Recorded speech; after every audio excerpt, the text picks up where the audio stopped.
साईबाबांच्या दर्शनासाठी येणाऱ्या भाविकांना आता साईबाबांच्या चरणी परकीय चलनाद्वारे देणगी अर्पण करता येणार आहे। भारत सरकारच्या केंद्रीय गृह मंत्रालयाने दिलेल्या परवानगीमुळे भाविकांना आता परकीय चलनातील नोटा, चेक तसेच तत्सम माध्यमांद्वारे देणगी अर्पण करता येणार आहे। साईबाबांच्या दर्शनासाठी देश विदेशातून मोठ्या प्रमाणात भाविक शिर्डी येथे येतात।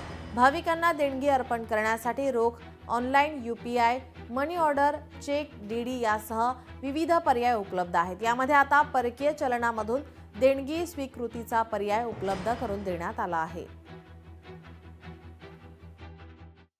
परदेशातील सुद्धा लाखो साई भक्त जे आहेत ते बाबांच्या दर्शनासाठी येतात आणि परकीय चलन जे आहे ते बाबांच्या झोळीमध्ये अर्पण करत असतात। याच्यासाठीचा जो FCRAचं लायसन जे आहे त्या लायसनचं रिन्युअल जे आहे आता झालेलं आहे 3 फेब्रुवारी रोजी 3 फेब्रुवारी 2025 रोजी गृह मंत्रालयाने जे आहे ती आमचे FCRAचं लायसन जे आहे त्याचं रिन्युअल झालेलं आहे आणि आता परदेशी भाविकसुद्धा जे आहे ते परकीय चलन जे आहे ते बाबाच्या दानपेटीमध्ये दान करू शकतात।